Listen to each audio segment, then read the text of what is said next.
Bem, amigos do aulamóvel.com, voltamos em definitivo para a gravação da correção Banco do Brasil Nordeste. Veja só, novamente, Sesgran Rio coloca na Atualidades as matérias que não estavam previstas no edital dentro de conhecimentos bancários. Então, parte foi realmente Atualidades, ou uma parte também foi relacionada a conhecimentos bancários não previstos no edital. Então, a parte de conhecimentos bancários é muito difícil da gente acabar acertando mesmo em cima, beleza? Mas, sem mais delongas, vamos para a nossa correção de atualidades do mercado financeiro. Vamos para a tela, olha só. Atualidades do mercado financeiro, tá aí Beto Fernandes. Qualquer dúvida você pode mandar para mim no profbeto.fernandes@gmail.com e também nas demais redes sociais aí, tipo Facebook, você me acha como Professor Beto Fernandes. Vamos lá, questão 21, tá? O gabarito número 1 diz o seguinte: de acordo com a figura abaixo, observe que o mercado financeiro está basicamente segmentado em 4 grandes mercados: mercado monetário, mercado de crédito, mercado de câmbio e mercado de capitais. Caracteriza o mercado de capitais ser o. Então, voltando aqui para mim na tela, olha só. Temos o seguinte aqui. Essa questão, apesar dele envolver mercados, ele estava cobrando mercado de capitais, que é até um assunto que estava dentro do edital. Então era fácil de você saber qual é a definição de mercado de capitais, que envolve mercado de ações, debêntures, commercial paper, e aí era você buscar a alternativa que falasse disso. Vamos para a tela olhar então qual era a alternativa? A letra A ele fala, mercado em que são negociadas trocas de moeda estrangeira por moeda nacional. Isso é o quê? Mercado de câmbio, tá? Então não era mercado de capitais. Segmento do mercado financeiro em que são criadas condições para que as empresas captem recursos diretamente de investidores, através de emissão de instrumentos financeiros, ações, debêntures, bônus de subscrição, com o objetivo principal de financiar suas atividades ou viabilizar projetos de investimentos. Ora, qual é o segmento onde o investidor empresta diretamente para a companhia? Eu tenho a SA, essa SA busca dinheiro do investidor. Se este investidor for sócio, ele vai comprar ações. Se ele for credor, ele vai comprar debêntures ou commercial paper. Claro, sempre por meio da corretora de títulos e valores imobiliários, nada mais é do que o mercado de capitais, alternativa letra B. A letra C, mercado utilizado basicamente para o controle da liquidez da economia, no qual o Banco Central intervém para a condução da política monetária, é o chamado mercado monetário. E na letra D, mercado para realização de registro e negociação de determinados é mercado de derivativos. Mercado de derivativos não pertence só ao mercado de capitais, não. Muita gente falou, professor, mas derivativo não está no mercado de capitais? Não se esqueça que existe derivativo de ações, derivativo de moeda, tá? Então, derivativo de câmbio, não dá para dizer que é só mercado de capitais derivativos. Uma parte dos derivativos está no mercado de capitais, mas outra pode estar no mercado de câmbio, tá bom? Então, não poderia ser a letra D. E a letra E, segmento do mercado financeiro em que as instituições financeiras captam dos recursos dos agentes superavitários e os emprestam às famílias. Emprestou dinheiro no mercado de crédito, tá? Então, mercado de crédito. E ele queria mercado de capitais, então 21 foi a letra B. Muito bem. Questão 22, olha só. Semana passada, através da resolução 4.410, de 28 de 5 de 2005, o governo federal, por meio do Banco Central, deu os primeiros passos para modificar e tal. 2 dos melhores investimentos em renda fixa. Atualmente, as letras de crédito do agronegócio e as letras imobiliárias. A LCI, por possuir lastros em créditos imobiliários, representa uma importante fonte de financiamento de recursos ao setor. É ainda um título muito demandado por pessoas físicas, por contar com a isenção do imposto de renda. Falei, poxa vida, o que eu sabia está no enunciado, que era o imposto de renda. Recentemente, foram alteradas as regras para a aquisição desse produto, dentre as quais, bom, aí, voltando aqui para mim, Qual é a estratégia para resolver esse item? Fala assim, caramba, o que mudou? Letra de crédito imobiliário. Nós chegamos a comentar um pouquinho aqui na aula de investimentos que essas letras de crédito imobiliário, elas objetivam ser uma forma de os bancos poderem captar recursos. Então, se é uma captação de recursos, é uma aplicação que você está fazendo. É uma aplicação que você faz ao banco que vai te render juros. Se houve modificações, não foi no imposto de renda, porque já te falou, apesar do governo estar querendo acabar com a isenção do imposto de renda. Então, o que poderia ter mudado? Você tem que usar o bom senso para responder a questão. Vamos dar uma olhada nas alternativas. Olha só, a letra A diz, redução do depósito compulsório no Bacen sobre os depósitos de poupança. Não tem nada a ver com letra de crédito imobiliário. Essa letra de crédito surge porque uma determinada pessoa busca um empréstimo numa instituição financeira. Essa instituição financeira pede para essa pessoa assinar um documento que comprova o empréstimo e dá em garantia desse empréstimo para ele comprar a casa dele. 400 mil ele quer emprestado do banco, o banco empresta. Em contrapartida, ele assina um documento para o banco. O banco pega esse documento, na verdade uma letra de crédito imobiliário, e oferece para investidores.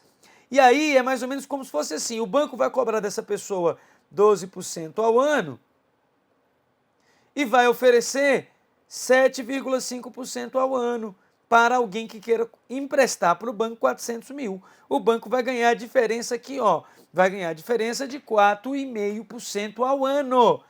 Qual é a vantagem de você receber 7,5% ao ano? Não pagar imposto de renda. O que isso tem a ver com depósito de poupança? Nada a ver.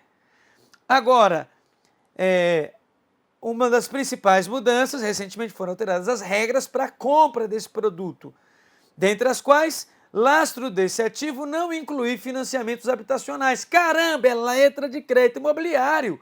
Não pode ser essa. C, possibilidade de efetuar pagamentos relativos à atualização por índice de preços. Ou seja, dentre as quais, a regra de aquisição desse produto foi alterada a possibilidade de efetuar pagamentos relativos à atualização por índice de preços. Você fala, poxa, mas aí você olha, proibição de atualização por índice de preço, não tinha nada a ver.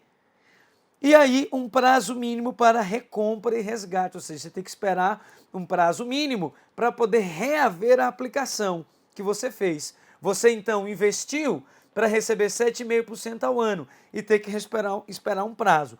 Bom, se alguma coisa tivesse que ter sido alterado, ou você marcaria a letra C ou marcaria a letra E. A dúvida seria nessa. Só que a letra C está dizendo assim, ó, possibilidade de efetuar pagamentos relativos à atualização por um índice de preços. Mas, na verdade, isso já acontece, não é uma alteração, já era assim. Então, o que realmente mudou foi a letra E, estabelecer um prazo mínimo para resgate. Essa resolução passa a prever um prazo de 90 dias, aí, para que você possa resgatar a operação realizada. Era uma questão fácil? Não era não, mas dava para você marcar, se fizesse por eliminação, tá bom? Então, por eliminação você observaria, que se é para alterar alguma coisa na crise econômica que a gente está, é dificultar a minha vida. O que é dificultar a vida? Prazo mínimo para resgate. Por quê? Possibilidade de efetuar pagamentos, ou seja, o banco te pagar uma atualização por índice de preço, por índice de inflação, seria bom demais para você. Eu estaria dizendo que você vai ganhar 7,5% mais inflação. Pô, estaria bem demais, ganhando 7,5% ao ano é que você está perdendo da inflação. Então ninguém vai mudar nada para te beneficiar. Hoje eles vão mudar para dar uma dificultada na liquidez da economia, tá? Bom, 23. A agência de classificação de risco Standard & Poor's rebaixou nesta sexta-feira os ratings em escala nacional de 4 instituições financeiras do Brasil. As notas de 22 instituições financeiras foram afirmadas pela agência.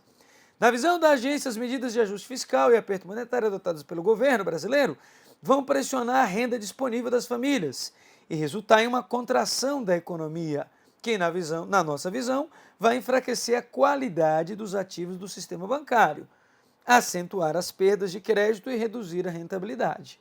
Tá? Isso aí foi um texto do Valor Econômico. No contexto da notícia em pauta, para minorar os impactos previstos pela Standard & Poor's sobre a rentabilidade de determinado banco, Com a atuação em escala nacional, a recomendação adequada da diretoria aos gerentes das agências é... Então, voltando aqui comigo. Veja, o banco está sofrendo risco. Se ele quer reduzir o seu risco, o que ele faz? Se ele está com medo de levar calote, então você tem que procurar a alternativa que é minimizar o risco do banco. E o que iria minimizar? Essa questão estava tranquila. Ora, a minimização do risco do banco seria ele ser mais criterioso na concessão do crédito. Ah não, professor, achei que ele fosse conceder tudo de consignado, porque se ele põe tudo lá em consignado, servidor público sempre tem salário mesmo, então é uma garantia para ele. Pessoal, pensar desse jeito é um erro. Olha aí, Rio Grande do Sul não está pagando o servidor, Paraná não está pagando, Brasília não está pagando. Os bancos que têm consignado, os bancos estaduais, Banrisul, Banco de Brasília, estão todos com déficits altíssimos. Por quê? Porque se o servidor não está recebendo salário, está recebendo atrasado, dividido, como é que ele vai pagar o consignado? Atraso de pagamento, tudo isso está afetando os consignados. O consignado é seguro? É, mas se o servidor não recebe e o banco botou tudo lá no consignado, o banco quebra. Entendeu? Então, vamos olhar só as alternativas aqui, ó. Vem comigo. Renunciar ao uso do chamado cadastro positivo. Não, o cadastro positivo é o cadastro de bom pagador. Eu poderia renunciar ao uso do chamado cadastro negativo, né? SPC Serasa, mas já até feito. Concentrar toda a carteira de crédito no consignado dos servidores. Não dá, porque se eu fizer isso, é o que eu falei, se o GDF ou o governo do Rio Grande do Sul não pagar, e aí, o que vai acontecer? Não pagar para o servidor, não entra dinheiro na conta, o banco quebra. Conferir maior rigor na seleção da carteira de clientes. Sim, é essa, é você mais rigoroso com os clientes. Vetar a renegociação de dívidas de inadimplentes. Negativo, eu vou fazer de tudo para ele me pagar. Abrir mão das garantias, tá doido? O que eu mais quero é garantia numa hora dessa. Então, letra C. 24. As previsões para o desempenho da economia brasileira neste ano e no próximo continuam se deteriorando. Há cerca de 100 instituições que, consultadas para o Boletim Focus, divulgado pelo Banco Central, projetam uma queda maior para o Produto Interno Bruto. Quanto à inflação, os analistas consultados pelo Banco Central aguardam uma taxa de 9,23, maior que os 9,15 divulgado. Nesse contexto, representa uma medida efetiva que poderá ser adotada para conter a alta da inflação. Uma questão que cabe recurso. Nós temos aqui, nesse contexto, que se eu estou pensando em reduzir a inflação, primeira coisa que você pensa, aumentar a taxa de juros básica da economia, aumentar a taxa Selic. Ah, professor, certo, é isso mesmo, não aumentar a taxa Selic, não? É sim, aumentar a taxa Selic. Essa visão é a visão de Joaquim Levy, da economia ortodoxa, economia liberal, mas não é a única visão, não. Economia é, na verdade, uma ciência humana. Eu posso pensar diferente de outra pessoa. Quem disse que reduzir drasticamente os principais impostos federais, estaduais e municipais não daria resultado? Imagine, nós pagamos uma carga tributária de quase 40% de tudo que a gente produz. 40% de tudo que é produzido é de imposto. Se eu reduzisse drasticamente, reduzir para 10%, todo mundo passa a pagar imposto. Aí, uma empresa que pagava 40% de imposto, agora vai pagar 10%, ao invés de cobrar R$ 15 no produto, vai poder cobrar agora R$ 7,50 no produto.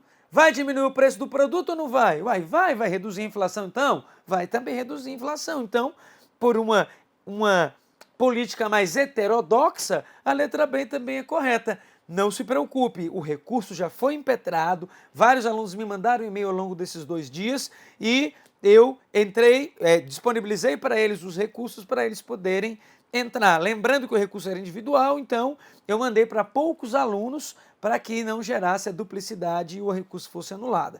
Agora, o que não poderia ser jamais é a letra C. Aumentar a emissão de papel moeda, a população vai gastar mais, gastando mais, o que nós teremos é o aumento da inflação.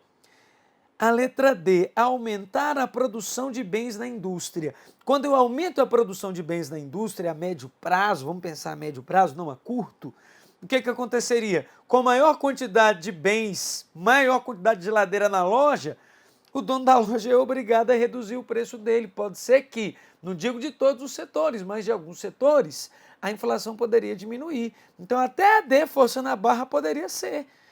Então, e na letra E, aumentar o nível geral de preço, aí não aumenta a inflação. Então até a D, forçando a barra, poderia ser marcada. Tem mais de uma correta, tá bom?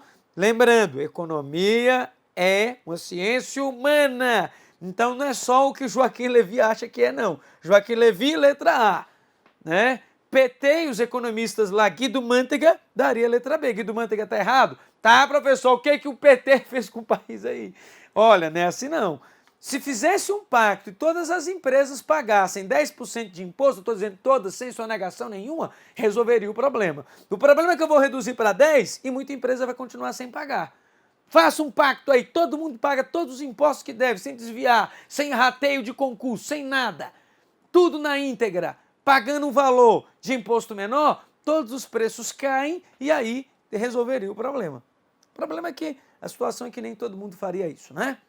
E na última, grande parte das nações indica apenas a meta na qual a autoridade monetária do país está mirando ao fixar os juros básicos. Outras estabelecem um intervalo de tolerância, ao mesmo tempo em que 7 países adotam o sistema igual ao do Brasil, uma meta central e um intervalo de tolerância para cima ou para baixo. A gente sabe que em 2015 e ainda em 2016, a nossa centro da meta de inflação é 4,5%. Contudo, essa é o centro da meta, permitindo a variação de 2 pontos para mais e 2 pontos para menos e 2 pontos para mais, né? Podendo então aí chegar a 6,5%. Agora, o intervalo de tolerância da meta de inflação adotada pelo governo para 2017 sofreu uma alteração em junho de 2015. Veja, ele está cobrando atualidades que vai ser em 2017, mas tudo bem, ó, isso foi mudado em junho de 2015, vai lá, faz um certo sentido sim ele cobrar. O que foi alterado? Foi alterado em junho de 2015 o intervalo de variação. A variação passou a ser de... O centro da meta continuou o mesmo, 4,5%, mas com a variação de 1,5% para menos e 1,5% para mais. Então, para mais, vai ser no máximo 6%. Para mínimo, vai ser no mínimo 3%. O centro continua igual. Então, o que mudou? Letra A, teto de intervalo de tolerância de 6,5% ao ano para 6% ao ano. Beleza? Então, aí no caso, de fato, era uma atualidade. Para você acertar, você tinha que ter visto essa informação, senão você não traria a resposta para casa. Então, pessoal, olha só, essa foi a correção de atualidades do mercado financeiro. O recado que eu deixo para você é o seguinte: não fale mal da banca não, respeite a banca, porque a banca é formada por examinadores, por professores, por doutores, às vezes mestrandos e tal, não importa por quem que seja feita. São seres humanos com sentimentos. E aí, sabe o que ele faz quando você fala mal da prova dele? Prova da Ciências Gran-Rio é fácil, é balela, não precisa nem estudar para acertar.